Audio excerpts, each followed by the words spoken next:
Hello বন্ধুরা, good afternoon. নতুন একটা ব্লগে তোমাদের সবাইকে ওয়েলকাম। এটা 2রা জুনের ব্লগ। আমরা চলে গেছিলাম হচ্ছে কাঁচরাপাড়া। তখন ঘুরিতে বাজছিল হচ্ছে রাত 8টা। আমি, মা, বাবা, ভাই সবাই চলে গেছিলাম কাঁচরাপাড়া। তো ট্রেন খুব একটা চড়া হয় না। যখন রেল প্যাসেঞ্জারি করতাম তখন প্রচণ্ড ট্রেন চড়তাম, কিন্তু ছেলে হয়ে যাওয়ার পর কাজও ছেড়ে দিয়েছে, ট্রেন চড়া বন্ধ হয়ে গেছে। যেখানেই যেতাম সেখানেই আমরা যেখানেই যাই আর কি, সেখানেই গাড়ি করে যাই। আমার ছেলেরও ট্রেন চড়া হয় না, এই ফার্স্ট টাইম ট্রেন চললো। তো যাই হোক, কাঁচরাপাড়া নেমেই ফার্স্টে চলে গেছিলাম আমার ছেলের জুতো কিনতে। সেখানে জুতো পাইনি, তারপরে চলে গেছিলাম একটা জামা কাপড়ের দোকানে। সেখানে আমার ছেলের একটা প্যান্ট নিয়েছি। আর আমার বড়দের মেয়ে মানে তিতলির জন্য নতুন অতিথি, জানো তো, তারা আসছে সেপ্টেম্বর মাসে। ভীষণ খুশি আমি, অবশ্যই ব্লগ শেয়ার করব।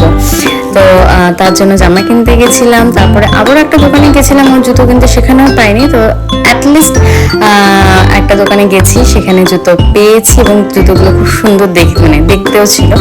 তো দেখো, জুতোর দোকানে ঢুকে আমার ছেলে যে কি শুরু করেছিল, মানে ওই দোকানদারগুলো মানে পারলে বের করে দেয়, আমাদের এরকম অবস্থা। তো যাই হোক, শেষে জুতো দেখিয়েছে।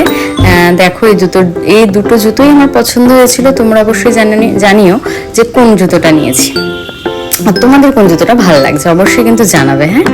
আর তারপরে চলে গেছিলাম একটা ট্রলি আর মানে রেনকোট আর আর কি বলো এটাকে, ছাতার দোকানে গেছিলাম গিয়ে। তো সেখান থেকে বাবা একটা রেনকোট নিল রাগবাগের, আর আমি একটা ছাতা নিয়েছি। আমার ছাতাটা একদম নষ্ট হয়ে গেছিলো। তারপরে দেখলে আমার ছেলে ট্রলিগুলোকে কি ভেবেছে জানো, গাড়ি করে চালাচ্ছিল। তারপরে আমার বাবার থেকে উনি খেলনা বাটি কিনলেন। তারপরে আমরা এই যে আবার ট্রেন ধরার জন্য চলে যাচ্ছি। আমি ফার্স্টে ভেবেছিলাম আমার ছেলে এটা চড়বেই না, ভয় পাবে, কিন্তু না, দেখেছো কি মজা করে চড়ছে। মানে আমার ছেলে ভীষণ সাহসী গো, সত্যি কথা। তো যাই হোক, তারপরে তো আমার ছেলেকে ট্রেনে উঠিয়ে দিয়েছি, ও বসে বসে বাড়িতে এসছে। আর অবশ্যই তোমরা জানিও আমার ব্লগটা তোমাদের কেমন লাগলো।